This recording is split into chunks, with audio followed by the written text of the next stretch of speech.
बहुत स्वागत है आपके साथ। मैं हूं राकेश पांडे। वक्त हो गया सुपरफास्ट 100 का। अगले 22 मिनट में नजर डालेंगे 100 बड़ी खबरों पर। नमस्कार, मैं हूं आपके साथ मैत्री त्रिपाठी। पहली खबर वॉशिंगटन से। प्रधानमंत्री नरेंद्र मोदी अमेरिकी राष्ट्रपति से मिलने व्हाइट हाउस पहुंचे। अमेरिका के राष्ट्रपति बराक ओबामा ने गेट पर खड़े होकर मोदी का स्वागत किया और पूछा, केम छो मिस्टर प्राइम मिनिस्टर। इसके बाद ओबामा ने नरेंद्र मोदी को डिनर पार्टी दी। ये डिनर पार्टी व्हाइट हाउस के ब्लू रूम में हुई। मोदी के साथ विदेश मंत्री सुषमा स्वराज, सुरक्षा सलाहकार अजीत डोभाल और कई अधिकारी मौजूद थे। डिनर के व्हाइट हाउस ने विजन स्टेटमेंट जारी किया गया, जिसमें कहा गया, चले साथ साथ अब मोदी ओबामा की औपचारिक मुलाकात भारतीय वक्त के मुताबिक आज रात को होगी, जिसमें रक्षा और कारोबार समेत कई मुद्दों पर बातचीत हो सकती है। उधर मोदी के स्वागत में व्हाइट हाउस के बाहर रंगारंग कार्यक्रम का आयोजन किया गया। रंग बिरंगी ड्रेस में लड़कियां भारतीय गाने पर जमकर थिरकी।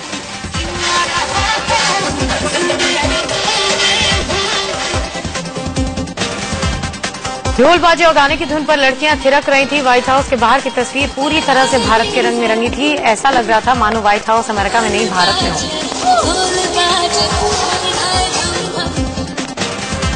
व्हाइट हाउस के बाहर परफॉर्म कर रही लड़कियों से हमारे एडिटर इन चीफ दीपक चौरसिया ने बातचीत की।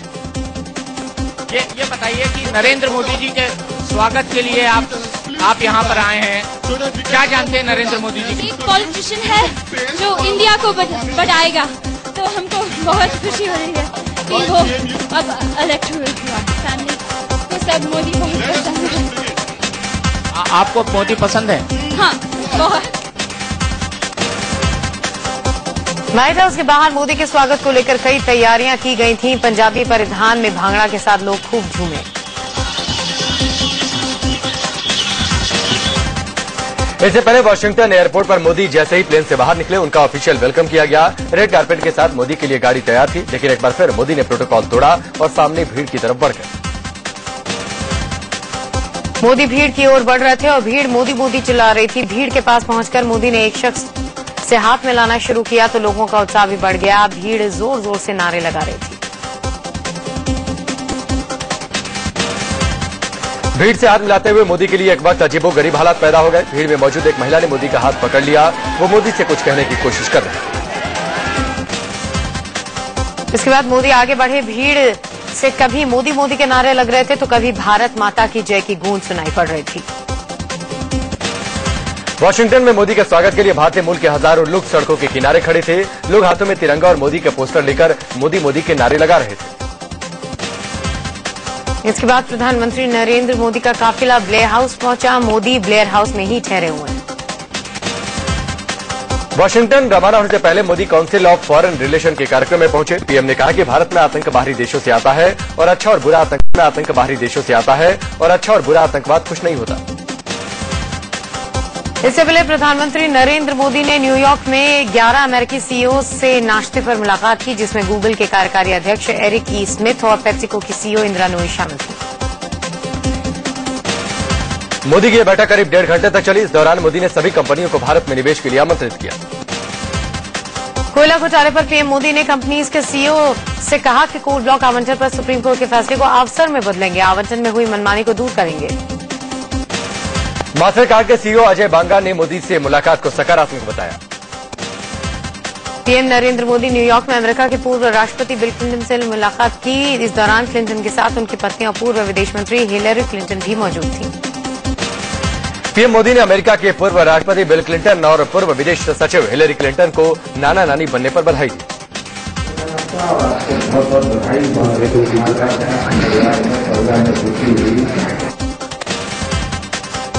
स्वच्छता अभियान में जुटे केंद्रीय दूरसंचार मंत्री रविशंकर प्रसाद दिल्ली के गोल डाकखाना में अचानक आधम के और वहां गंदगी का हाल देखकर कर्मचारियों पर भड़क गए।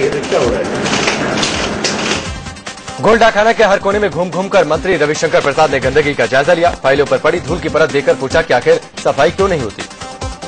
ये भी नहीं हो सकती, तो क्यों नहीं हुई है? क्या है ये? मंत्री रविशंकर प्रसाद कंप्यूटर पर काम कर रहे स्टाफ के पास ही पहुंचे। वहां गंदगी देख उन्होंने एक कर्मचारी को बुलाकर खूब डांटा। दूरसंचार मंत्री रविशंकर प्रसाद ने गंदगी का हाल देखकर अफसरों कर्मचारियों की जमकर क्लास लगाई और सुधर जाने को कहा। प्रधानमंत्री नरेंद्र मोदी के स्वच्छता अभियान के साथ मंत्री दिनों दिन जुड़ते जा रहे हैं। इस के तहत दिल्ली में केंद्रीय मंत्री रामविलास पासवान ने सड़क पर झाड़ू लगाया। पीएमओ में राज्य मंत्री डॉक्टर जितेंद्र सिंह ने भी मोदी के स्वच्छता अभियान में योगदान दिया। दिल्ली में पीएम मोदी के सफाई अभियान को झटका लग सकता है। दक्षिण दिल्ली एमसीडी के सफाई कर्मियों ने हड़ताल पर जाने की धमकी दे दी है। सफाई कर्मचारी आप विधायक जगदीप सिंह पर जाति सूचक शब्द बोलने का आरोप लगा रहे हैं और उनसे माफी मांगने की मांग कर रहे हैं। जयललिता ने कर्नाटक हाईकोर्ट में जमानत की अर्जी दाखिल की है। ओ पन्नीरसेल्वम ने तमिलनाडु के नए मुख्यमंत्री के तौर पर शपथ ले ली। शपथ ग्रहण के दौरान तमिलनाडु के नए सीएम पन्नीरसेल्वम भावुक होकर रो पड़े। न सिर्फ सीएम बल्कि तमिलनाडु के कई मंत्री भी शपथ के दौरान भावुक हो गए। जयललिता के जेल जाने के विरोध में एआईएडीएमके के हजारों कार्यकर्ताओं ने सड़क पर भूख हड़ताल कर प्रदर्शन किया। वहीं 100 से ज्यादा एआईएडीएमके कार्यकर्ताओं ने जयललिता के जेल जाने के विरोध में मुंडन कराकर अपना विरोध जाहिर किया। हरियाणा में चुनावी बिगुल फूंकते हुए बीजेपी अध्यक्ष अमित शाह ने कांग्रेस को निशाने पर लिया।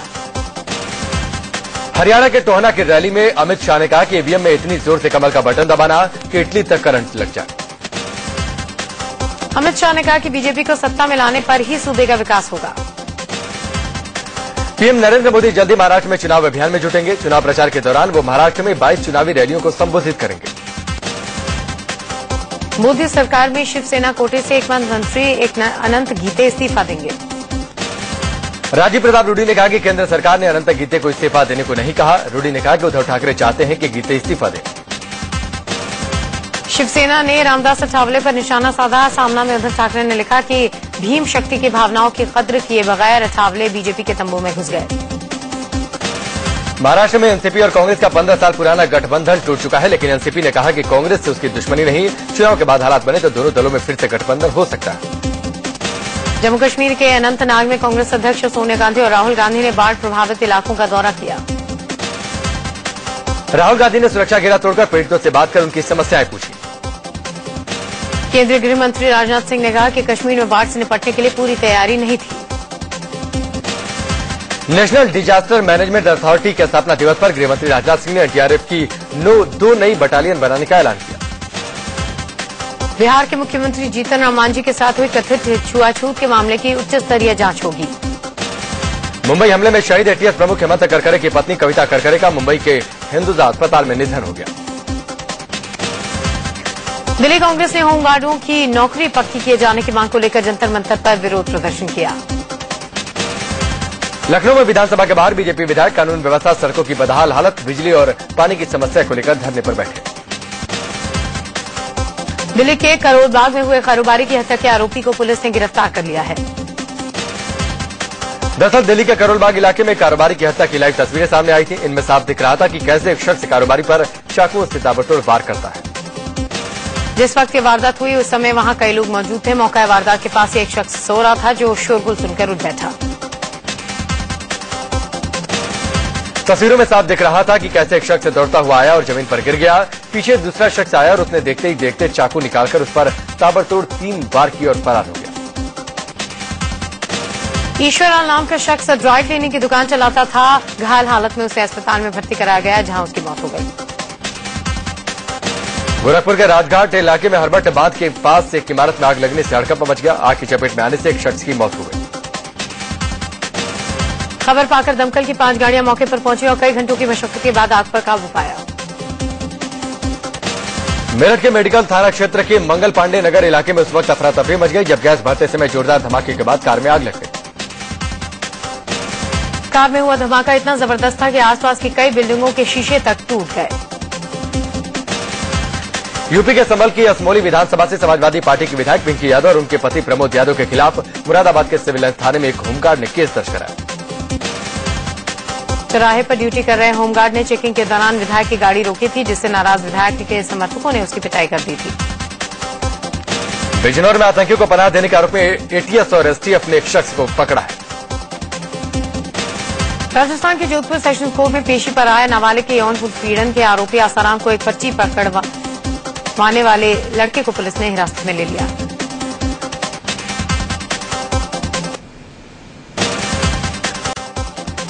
बात दिल्ली में एम्स के पास सोमवार की रात एक महिला को कार से फेंकने का मामला सामने आया। महिला के शरीर पर चोट के कई निशान थे। पुलिस ने मौके पर पहुंचकर महिला को एम्स के ट्रॉमा सेंटर में भर्ती करवाया। महिला के मुताबिक ऑफिस से लौटते वक्त उसके पूर्व प्रेमी ने उसे जबरन अपनी गाड़ी में बिठा लिया, मारपीट की, फिर एम्स के बाहर फेंक दिया। पीड़ित महिला के मुताबिक शादी के पहले उसका आरोपी से प्रेम प्रसंग था। शादी के बाद भी आरोपी शख्स पीड़ित को परेशान कर रहा था। पुलिस पीड़ित के बयान का इंतजार कर रही है। मुंबई के लोखंडवाला में मॉडल अर्चना पांडे ने 12 मंजिला इमारत से कूदकर खुदकुशी कर ली। पुलिस ने जांच शुरू कर दी है। मुंबई में बदमाशों ने एक महिला टीवी पत्रकार के साथ बदसलूकी की। महिला के साथ देर रात जब टीवी पत्रकार पुलिस स्टेशन मामला दर्ज कराने पहुंचे तो पुलिस ने बाकी पत्रकारों के साथ भी बदतमीजी की। दिल्ली के शादीपुर मेट्रो स्टेशन के ट्रैक पर एक शख्स धारदार हथियार लेकर कूद गया। शख्स मेंटली डिस्टर्ब बताया जा रहा है। बिहार के बगहा में सड़क हादसे में एक छात्र की मौत के बाद ग्रामीणों ने NH 28B जाम कर घंटों हंगामा किया। 8वीं में पढ़ने वाले छात्र को एक ट्रैक्टर ने रौंद दिया था। हादसे के बाद गुस्साए लोग ड्राइवर की गिरफ्तारी की मांग पर अड़े थे। पुलिस ने उन्हें समझाकर मामला शांत किया। इसके बाद ट्रैक्टर को जब्त कर उसके मालिक की तलाश शुरू कर दी। मथुरा में शिवसेना ने लठ पूजा करके अपने अंदाज में प्राइवेट बिजली कंपनी टोरंट को चेतावनी दी। शिवसेना के कार्यकर्ताओं ने कहा कि अगर बिजली कटौती होती रही तो लठ से बात की जाएगी।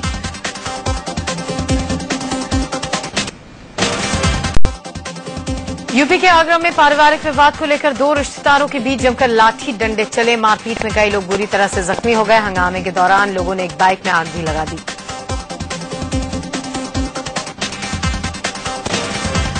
यूपी के बस्ती में एक शख्स ने पत्नी और सास की गोली मारकर हत्या कर दी। मामला बड़ा खोर गांव का है। वारदात को अंजाम देकर आरोपी रंजीत फरार हो गया। रंजीत अपनी पत्नी नीलम को लेने के लिए ससुराल पहुंचा था, लेकिन नीलम ने जाने से मना कर दिया तो विवाद बढ़ गया। गुस्से में आकर रंजीत ने अपनी पत्नी को गोली मार दी। बीच बचाव करने पहुंची सास पर भी आरोपी ने गोली चला दी। आगरा में दिन दहाड़े 9वीं क्लास के एक छात्र की गोली मारकर हत्या कर दी गई। खबरों के मुताबिक 2 पक्षों में पुरानी रंजिश थी। छात्र की हत्या के बाद उसके परिजनों ने हंगामा किया और आरोपियों को पकड़ने की मांग की। कानपुर सेंट्रल जीआरपी ने ट्रेन में लूटपाट करने वाले शातिर अपराधी को उसके एक साथी के साथ गिरफ्तार किया। उत्तराखंड के काशीपुर में बाइक सवार बदमाशों ने एक फैक्ट्री के मुनीम से 5.5 लाख रुपए लूट लिए। झारखंड के खूंटी में पुलिस ने 50 लाख के हीरोइन के साथ 4 लोगों को गिरफ्तार किया है। नशे के इस खेप की सप्लाई बड़े शहरों में की जानी थी।